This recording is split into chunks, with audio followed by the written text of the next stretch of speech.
বন্ধুরা, আমার মনে হয় পৃথিবীর মধ্যে সবচেয়ে আশ্চর্যজনক বিস্ময়কর ঘটনা আজকে আমার সাথেই ঘটল, যেটা আমি সম্পূর্ণরূপে তোমাদের কাছে ব্যাখ্যা করে বলছি। তোমরা বোঝার চেষ্টা করো যে আমি কি বলতে চাইছি আর কি উদ্দেশ্যে বলছি।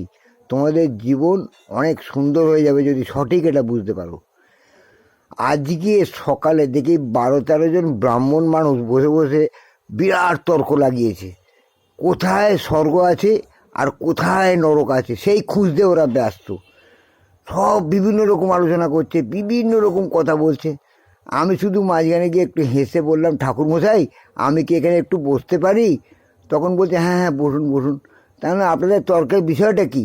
বলছে আমাদের তর্কের বিষয়টা হলো, আমরা পৃথিবীর মধ্যে কোথায় স্বর্গ আর কোথায় নরক সেটা আমরা খুঁজে বার করার চেষ্টা করছি, কিন্তু বিভিন্ন কথা অনুযায়ী আমরা সঠিক কোনো নিদর্শন পাচ্ছি না, বা সঠিক কোনো দিক নির্ণয় করতে পারছি না, বা সঠিক স্থান পাচ্ছি না যে কোথায় স্বর্গ আর কোথায় নরক। তখন আমি বললাম, এটা সিম্পল ব্যাপার, আপনারা এত যুক্তিতর্কে না গিয়ে আমার কথাটা ভালো করে শুনুন। বলে কি কথা?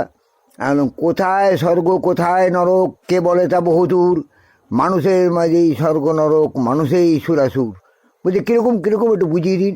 আমি দেখুন, আপনাদের মধ্যে যে ফ্যামিলিতে বা যে সমাজে বা যে দেশে দেখবেন প্রচুর অশিক্ষিত, মূর্খ, অনাচারী, দুরাচারী এবং যত কিছু কুকর্মধারী পুরুষ আছে, তাদের জন্যই আমাদের জীবনটা নরকে পরিণত হয়।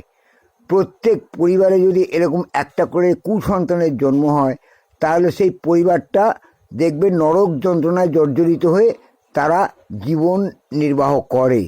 আবার ঠিক তার উল্টো দিকে দেখা যায় যে কোনো নারী সন্তান যদি সে ব্যভিচারী হয়, সে যদি বারাঙ্গনা হয়, মানে 12 জনকে নিয়ে যদি সে ফুর্তি আমোদ করে এবং সে নষ্ট চরিত্রের হয়, তাহলে তার ফ্যামিলিটাও দেখবেন নরক যন্ত্রণায় ভোগে।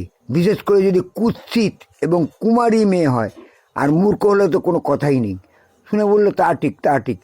আমি নরক যন্ত্রণা ওই ফ্যামিলি থেকেই শুরু হয় এবং সমাজ দূষিত হয় ওদের কার্যকলাপের জন্যই। এইখানেই নরক। আবার স্বর্গ কি? ঠিক তার উল্টোটা।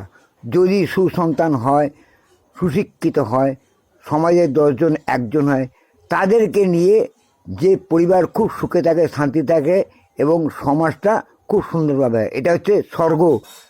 এবং নারীদের ক্ষেত্রেও তাই। তাই বলছি, কোথায় স্বর্গ কোথায় নরক কে বলে তা বহুদূর, মানুষের মাঝেই স্বর্গ নরক মানুষেই সুরাসুর। বলতেই ওনারা বললেন তা ঠিক, আমাদের মধ্যেই তো স্বর্গ নরক সবই বিরাজমান, আমরা শুধু শুধু খুঁজে কোথায় কি করব। তাহলে বুঝতে পারছো স্বর্গ নরক কোথায়? আমি তোমাদের বিশেষভাবে বলছি, বন্ধু শোনো, আমার ইউটিউব প্রোফাইলটা এক্ষুনি সাবস্ক্রাইব করো। তোমাদের জীবনের প্রকৃত জ্ঞান দর্শন আমার প্রোফাইলের ভিডিও থেকেই পাবে, যা আজ পর্যন্ত কেউ করতে পারেনি। এবং সঠিক পথ প্রদর্শক একমাত্র আমি, তোমাদেরই একমাত্র আমি ভালো চিন্তা করি এবং ভালো চিন্তা করব বন্ধু। তাই বলছি, এগিয়ে যেতে হলে আমার ইউটিউব প্রোফাইলটাকে এক্ষুনি সাবস্ক্রাইব করো আর তত্তর করে এগিয়ে যাও।